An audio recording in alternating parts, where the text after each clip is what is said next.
3 weeks ago, pro stock driver Jerry Ekman came to the Winter Nationals in Pomona, California with experience at winning the season opener. He cut through a field with names like Warren Johnson, Bob Glidden, and Larry Morgan to take his second win on the Pomona asphalt. Cinderella story only begins to describe the '92 debut of funny car rookie Jim Epler. With help from former Don Prudhomme crew chief Mike Glover, Epler flat out ran defending Winston champion John Force in Force's own backyard. Truly one of drag racing's great moments. Top Fuel ace Kenny Bernstein won 6 national events in 1991, wrenched by longtime crew chief Dale Armstrong. Kenny may just be 1992's man to beat, judging by his cat-like reflexes and 4-second runs at Pomona. All of that culminated in a victory over Jim Head. All 3 men came to Firebird International Raceway in Phoenix, Arizona in hopes of repeat performances.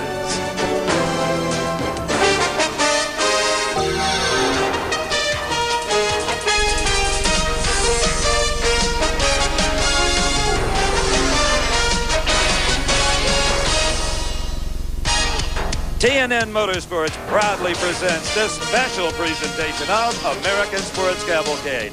Live coverage of the final round professional competition from the NHRA Motorcraft Ford Nationals.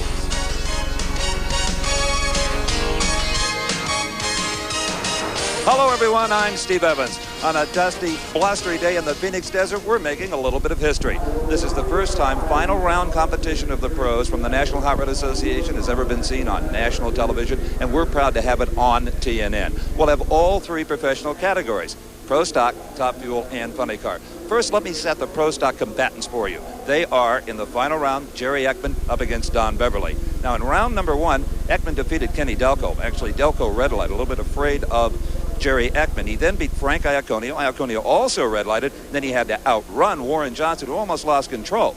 Now, as far as Don Beverly is concerned, that's an Oldsmobile car. In round number 1, he just barely beat chassis builder Jerry Haas in a very good race. Round 2, it was a whole shot on Larry Morgan. That was one tough competitor. And in round number 3, he beat Jim Yates, who was runner-up at the Winter Nationals. So both of these guys have truly earned their way into the Pro Stock final round. Now, for Top Fuel, let's go to Brock Yates, and he'll tell us how they got to the final round. And believe me, it was a tussle. Brocker? I'll tell you what, Steve, this late in the afternoon at a drag race, it could be called, this pit area could be called the Boulevard of Broken Dreams, especially among the Top Fuel guys. We've had some big name casualties. Kenny Bernstein, Joe Amato, Ed McCulloch, Don Prudhomme. They're all gone, and we've got 2 young lions in the Top Fuel finals, Pat Austin and Doug Herbert. Pat Austin got by Kenny Bernstein, then he got by Jim Head, and then he got by Michael Brotherton, who ran a 4.99. Jim Head survived throwing a tire in round number 1, came back, made a gallant try, couldn't make it work. Doug Herbert put away Joe Amato, who smoked his tires, then got by the veteran Gene Snow. So these 2 young men, very difficult to call a winner. I can't tell you a thing. It's going to be a great drag race. Same for funny cars. And for more on that, let's go to my pal, Big Daddy Don Garlitz. Well, Brock, the funny car race is shaping up to be a good one. It's going to be the old pro, Tom Hoover, with lane choice against the young challenger, Richard Hartman. Now, let me tell you how these 2 gentlemen got to this final. Tom Hoover upset John Force with a fine 532. Then he disposed of Johnny West with a 534. Earlier, he had a 526 for low ET of the entire day. Richard Hartman, on the other hand, has not run all that well. He only mustered a 563 against Bazemore and then a 585 against a tire-smoking Densham. So you would think, what chance has he got against the old pro Hoover? Well, I'll tell you what chance he's got. There has been more things happen to these pros out here today than you could shake a stick at, and I wouldn't bet 5 cents on either one of them. It's an even-up race in my book. Okay, Steve. Thank you, Brock. Thank you, Don. The fans are on their feet. As you can tell, our guys are plenty excited, yours truly included. Pro Stock will be up first when we return to the Motorcraft Ford Nationals here in Phoenix, Arizona. This special presentation of American Sports Cavalcade is being brought to you by Valvoline. People who know use Valvoline. And by Ford Motorcraft. Get the peace of mind of doing it right with the right parts. Motorcraft quality parts.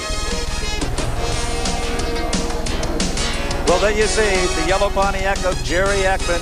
He's strapped in that car getting psyched up to meet the Oldsmobile of Don Beverly. The Pro Stock final round coming up here on TNN when we return. Stay with us. It's going to be a beauty.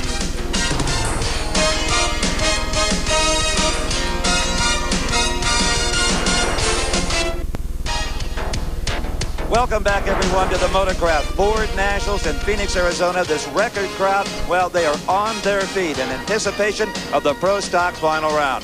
There you see the white Oldsmobile of Don Beverly. He will be up against low qualifier national record holder, the man who won the Winter Nationals 3 weeks ago, Jerry Ekman. Earlier, I had a chance to talk to both drivers as to how they saw this all-important race. Here's what they said. What's going through your mind as you get ready to race your opponent? Not a lot. I know they're down there changing engines, and I'm just not going to worry about what they're doing. I got to worry about what we're doing. We're getting our car prepared, and it's been working good all day, and that's all I'm going to go in with, that thought in my mind that my car is prepared well. You know it, I know it. You're a definite underdog. What do you do against Jerry Ekman? Well, I tell you what, we're trying to add a little more horsepower here right now. Jerry's got a little bit of advantage on us, and these guys are working, putting us in a little more power, and try to do my job and try to win us a race. That's all we're going to do.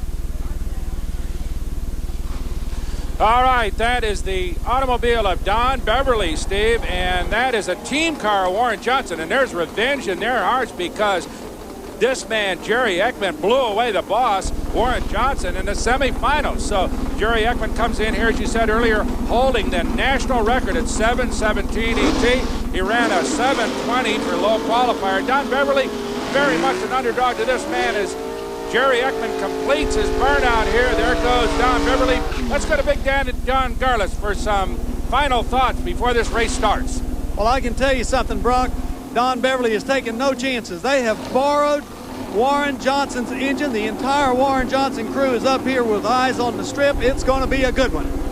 Absolutely, as I said, that white 92 Oldsmobile Cutlass out of the Warren Johnson stable. They're looking for revenge against the 91 Trans Am of Jerry Ekman, who's on a roll, right, Steve Evans? He's looking for a win number 2 right in a row. Absolutely, Brock. For people who may not be all that familiar with the Pro Stock automobiles, it's the closest thing to a street car you'll find in the professional categories. They're 2,350 pounds, 4- and 5-speed transmissions. They run on pumped gasoline, big 500 cubic inch engines. All in all, they're maybe the toughest car in all of drag racing to drive with their short wheelbases. Ekman in the near lane, he's a big favorite.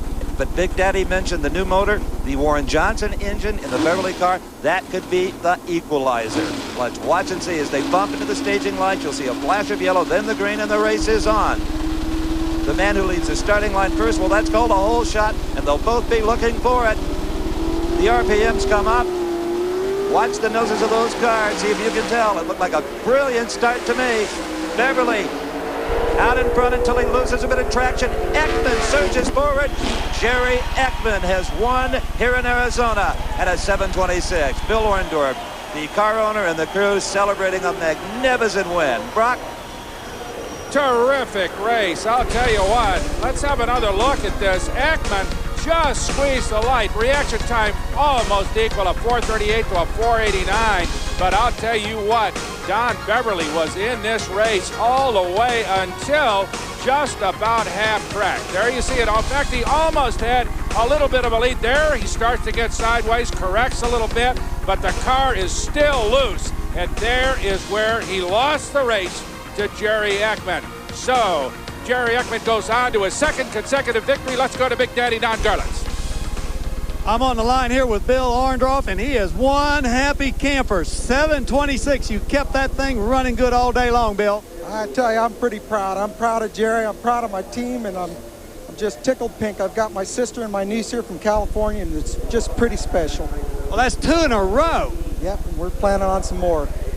Thank you very much, Don. Thank you. Bye now. Brock? I'll tell you what, the way that thing's running right now, Big Daddy, he's going to get some more. Let's go to Steve with the winner. Jerry Ekman, tell us about that race. I think you saw that white car. Yeah, I saw that white car all the way through low gear. He was out on me, and these guys have been taking shots at me, and you know, that's what happens when you're running well. And I knew one of them was bound to get lucky, and he got out on me pretty good. But this Pennzoil Pontiac with Stratford Motor Products helping out really put it on in the middle of the track, and I'm so thrilled to be here at the finish line as a winner. 2 wins in a row and a big lead in the Winston points. Yeah, that's great, and I got to give credit to my crew. Okay, let's go back up to Brock Yates. Oh, Steve, we got a great start to an afternoon of racing here at Firebird International Raceway. We'll be back for more NHRA Motorcraft Ford Nationals with Top Fuel. Stick around. We'll be right back.